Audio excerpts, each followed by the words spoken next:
Hello everyone, this is Robert. I brought you another game. It was played about a week ago. I was playing in a 5-minute Blitz match on Arena Chess. And I played this South African guy.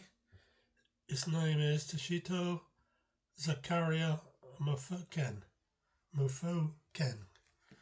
And he's not a bad little player. I've never played him before. I was playing white, and I'm going to show you how the game went. I began with e4. He played c6, and I played knight f3. His c6 is the beginning of the Caro-Kann defense, and I'm playing the. I'm going to play the two knights version against him. As you can see, it was exchanged pawns on e4, and then he attacked my knight with his bishop on f5. So I moved my knight to g3, attacking the bishop. He went back to g6, and then I brought the other knight up. So my two knights are out now. And he played e6, and I attacked the bishop again. This is all book. He played knight into e7, h4, and then he played h6, and now I played knight takes bishop on g6, and he took on g6 with his knight. So first of all, I played c3. This is so I can get my queen out to b3 and hit the b7 pawn if I can. So he played bishop d6, which would be a nuisance if he were to swap it for my knight and double up those pawns. That would completely wreck my kingside pawn structure. So I've taken a chance here and decided that if he does take it, I'll take his knight, and then we'll see what happens. So he's brought the knight down now to f4. So I took it, and he took back. I played queen f3. This way, if he does take the knight, I can retake it with the queen, and my pawns are fine. So he played queen to d6, knight into e4, queen back to c7, and bishop d3. So we've got a pretty even game.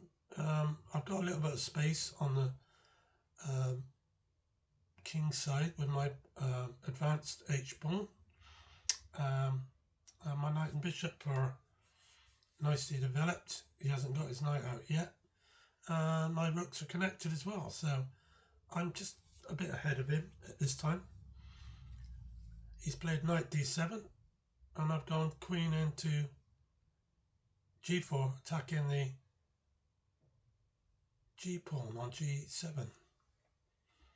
So he's castled and offered me that pawn, but it doesn't benefit me because then he's got rook from d8 to g8, and when I move my queen, he takes the g2 pawn.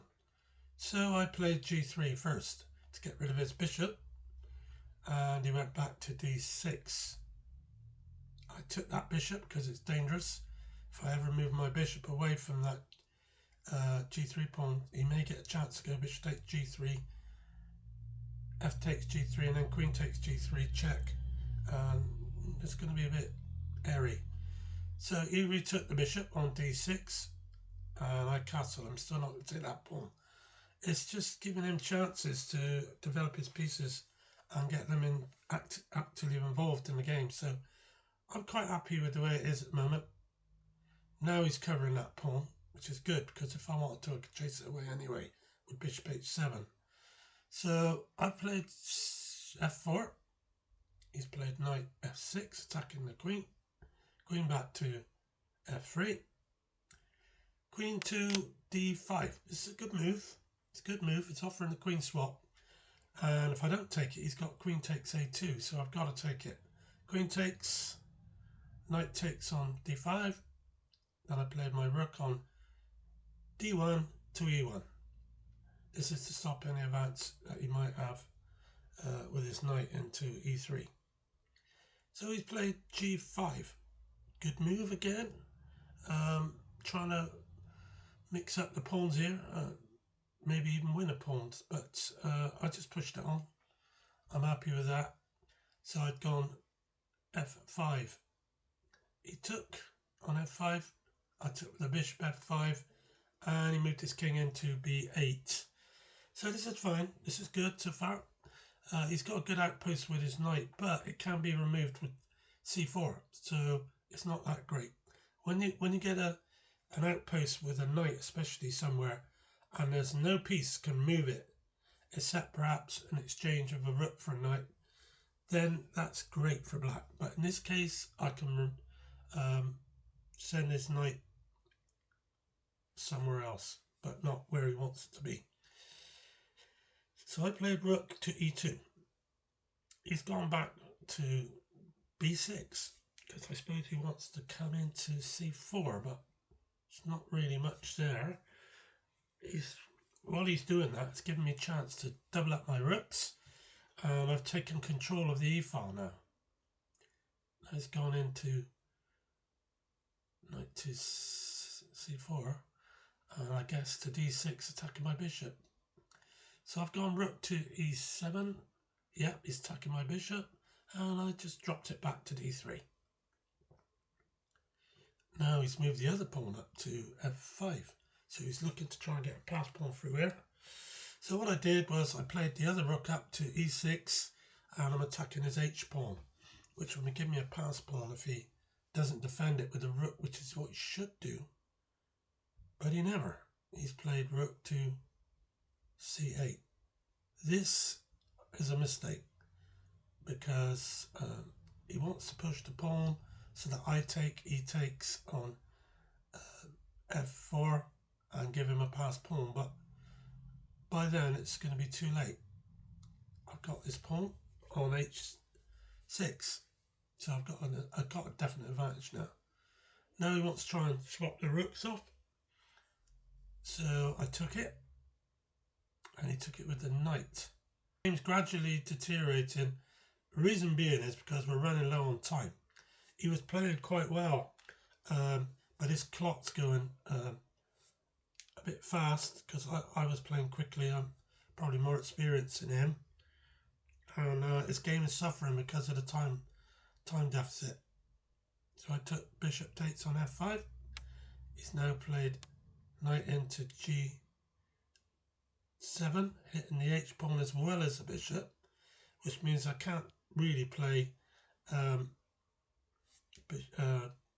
g4, otherwise he split those two pawns up. So I just moved the bishop out there, bishop to g4. Now he's played rook to f8, g6. He's got to move it. Where's he going to go? So he's gone into f5. Now, what am I going to do? He's looking to come into knight into e3, or he could go back knight into e7, attacking the rook. So he's going to attack either the rook or the bishop here. So I took the pawn, and then he took a pawn on g3. So I've got 2 pawns to his 3. 2 pawns extra, 5 to his 3. So I've got a clear pass pawn now. This is a 1 game, and now I have to demonstrate that it's 1 by playing h6. He's gone now attacking the rook with knight e4. Rook down 1 square, protecting the pawn. And he's checking me. Rook on f1. It's no worries, because I can just run away with my king to c2 and to b3. King c2. Rook f2 check. King b3. And he's got no more checks except knight d2, which won't help him. So he's going to try and bust up my pawns there and open it up. So he's played c5. Push the pawn again, and now he's got to try and stop that pawn. I've gone h7. It's gone behind the pawn. Rook h2.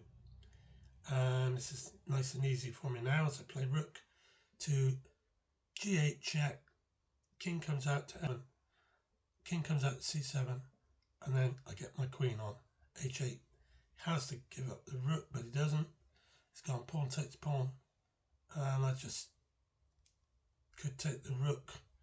But before I did that, he did resign anyway. Even though it's my move, he just resigned. He realised he should have went pawn early, move earlier. He should have resigned the move earlier. So that's there you go. That's the game. It was good. It was an interesting game. It was a shame that his time was going so fast. In the end, he only had about 10 seconds left. I had nearly a minute. So that was good. Thanks for watching. I hope you enjoyed the game, and I'll get some more to you soon. Thank you.